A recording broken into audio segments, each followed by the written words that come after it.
What just happened to Christie Sides has the entire WNBA world talking. After leading the Indiana Fever to their first playoff appearance in 7 years, the head coach was unexpectedly fired just weeks after turning around one of the league's most struggling franchises. Sides found herself out of a job. But this story isn't just about a coach getting fired.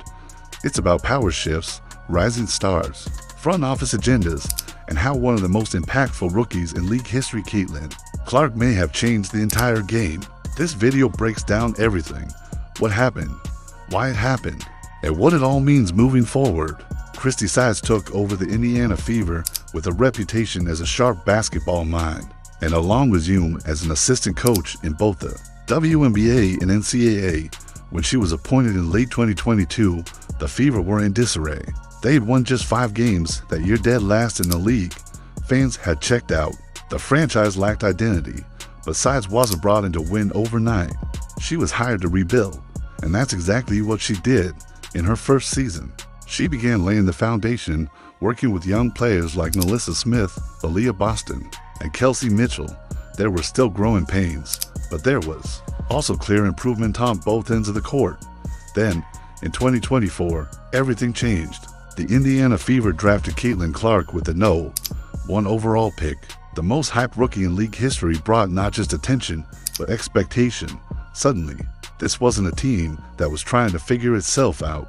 This was a franchise, expected to win, now under Sides. The Fever quadrupled their win total from 5 in 2022 to 20 in 2024. They made the playoffs for the first time in 7 years. Sides was named Coach of the Month in August, and yet she was fired just weeks after the season ended. The news broke in late October 2024. Christie Sides had been relieved of her duties. There was no scandal, no public meltdown, no player revolt. Just a sudden and stunning announcement that the team was going in a new direction.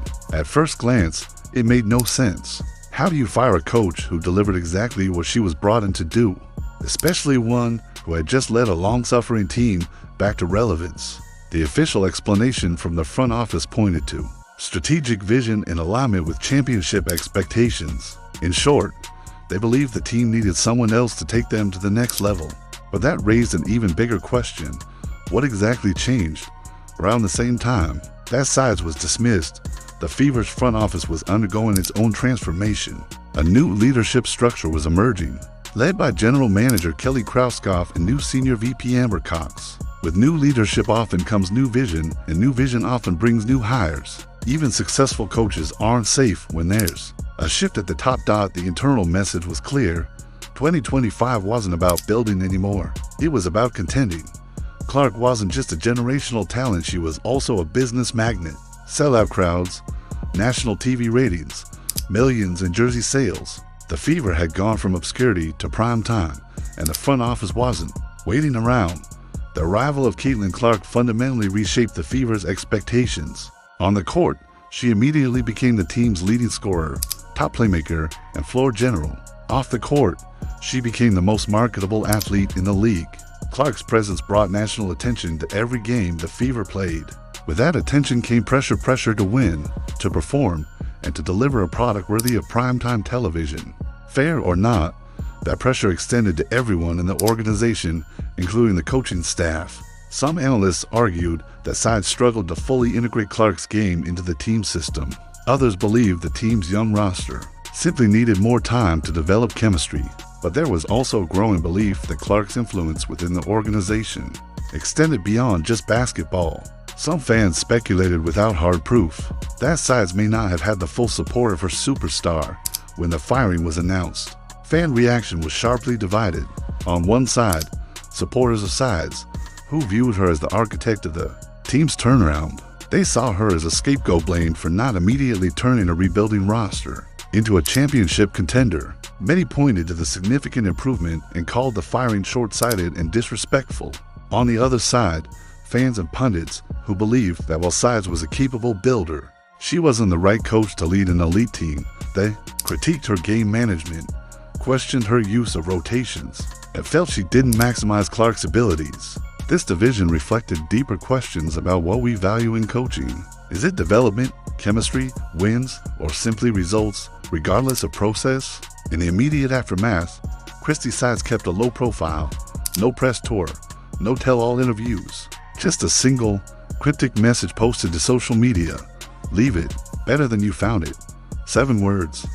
But they carried weight. It was both a graceful exit and a pointed message. She had, in many ways, left the Fever in a much better place than where she found them. But perhaps she also felt that her contributions were being overlooked. The line sparked speculation. Was it shade, closure, both? Regardless, the message reinforced the dignity with which she left. She refused to fan the flames but didn't pretend to be unbothered either.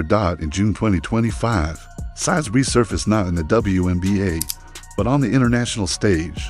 She was named an assistant coach for the Canadian senior women's national team. The appointment was a clear signal. Despite the abrupt end to her time in Indiana, she remained highly respected in basketball circles. Her knowledge, work ethic, and experience were still in high demand. This move also hinted at potential new directions. Could she return to the WNBA someday?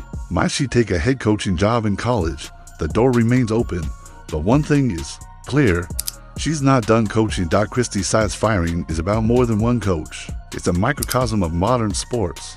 How quickly success can be redefined, how power structures evolve, how stardom reshapes expectations. It also speaks to how little room there is for error when coaching under the spotlight of a superstar-led franchise. Sometimes, it's not about what you've done but whether you fit the current vision.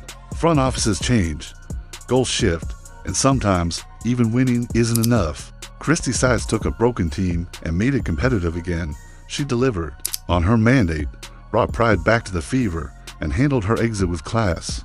But the WNBA, like all professional leagues, is a business, and in this business, perception, pressure, and politics often trump patience. Her story is one of resilience, professionalism, and the fine line between success and sacrifice in pro sports. What do you think? Was Christie Sides treated unfairly, or was this just business as usual in the world of elite sports?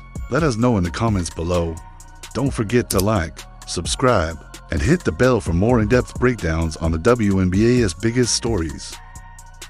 What just happened to Christie Sides has the entire WNBA world talking.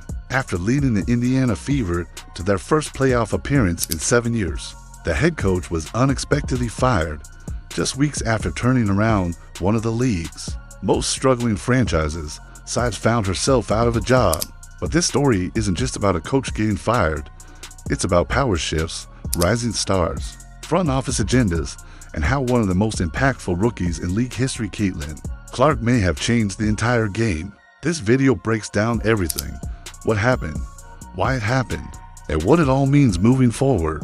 Christie Sides took over the Indiana Fever with a reputation as a sharp basketball mind, and a long resume as an assistant coach in both the WNBA and NCAA.